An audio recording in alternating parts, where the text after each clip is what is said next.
If you're not capable of forgiveness, then it's not going to look good on you when your heart is weighed against a feather on a scale. Why not look at things like that? Hey, maybe it's the ultimate slave mentality.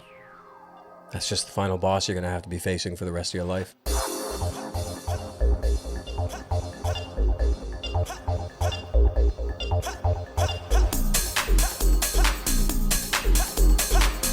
Remember, the people in charge, they fear you and they hate you. They're inferior to you. You know what I mean? Like, so they're sneaky. This is what it is.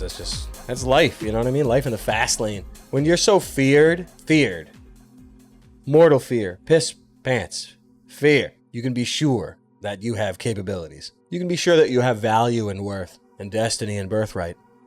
If you are so feared, you can be sure that you have all the power. Otherwise, there would be no fear. If you had no power, there would be no fear.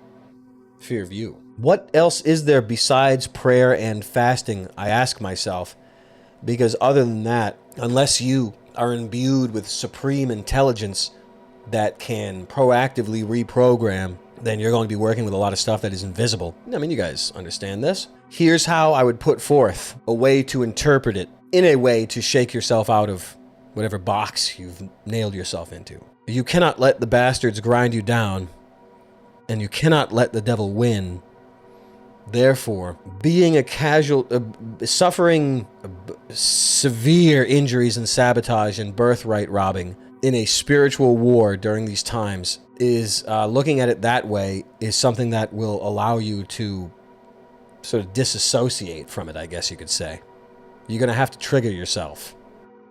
People are subjected to it systematically and industrially, as you see in the UK, as you see everywhere. In order to become your perfect self, or to somehow get back birthright or destiny that has been sabotaged, it requires disassociating from taking it personally. I mean, I don't know how else to put it, because you could say a lot about everything. Redemption can only occur when behavior is corrected, and the knowledge of any past crimes is transmuted into wisdom and forgiven. We just put it that way, when your behavior is corrected. Only when the behavior is permanently corrected. I'm just thinking out loud here. Perhaps the devil has it in for everyone personally. I don't know. But I do know this world is dealt with abominations on an industrial scale, and it touches multitudes. We have been forced down neural pathways that destroy us. That's irrefutable. 1 moment, 1 second spent in despair is the entire world winning against you. We all get filled with those things, unless you have the fortitude to stop these things before they get big. You cannot lose time to despair. Trudge closer to your most perfect self and live it every second of the day. That is the only revenge. And let it be motivating in that way, if it needs to be. If it needs to be revenge. If it needs to be war. If it needs to be competition, if it needs to be something, I don't know what works for you. Just know that if you're feared and that you're wanted dead, you are the true children of God. Put that in your pipe and smoke it. I'm pretty intrigued because the final boss, I will just say again, final boss of this world is if all religion is fake and manufactured to keep you in line and to keep you from sending the occupiers to the next dimension. In other words, strictly business. Me, I get that kind of warfare well. And I get that there are the things that are done in this world cannot be strictly business. There is no point of war for no reason. There's no such thing as nothing. Even nothing is a thing, as you've seen in Neverending Story. And these things fit in that opposition is always controlled. Is it though? That's the end boss. Is all opposition controlled? That's the last boss. And that made me sick. The Ender saga is hard to get through. It's devastating. To me, it's absolutely devastating. And I just finished Ender's Game, and it made me crazy. And I have not revisited any sequels in the Ender's saga past Ender's Game since 2007. I would say. I remember where I was. Anyway, Xenocide, perhaps, these are spoilers, in which Asperger's and autism are manufactured and intentionally used to infect a populace, an entire populace on a planet in order to control them more effectively. And I'll say it again, that all religion is a tool manufactured in order to control more effectively with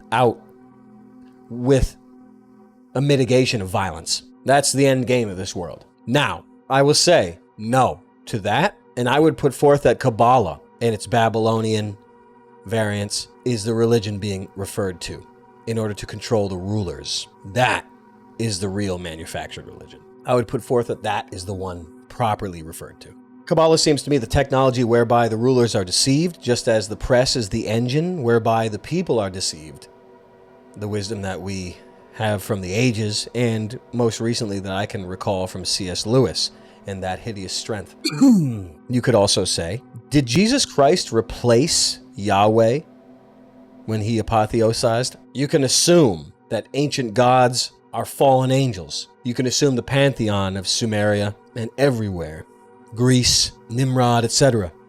They're fallen angels. I guess there wasn't an apotheosis, yeah. I guess that's just figurative in rising up, is what I mean. Didn't he harrow hell before? And I also assume that the clockwork angels fallen from heaven that meddle in our personalities are simply that, meddlers, and random number generators. The stars and the planets are essentially random number generators for personality creation. It just doesn't look good.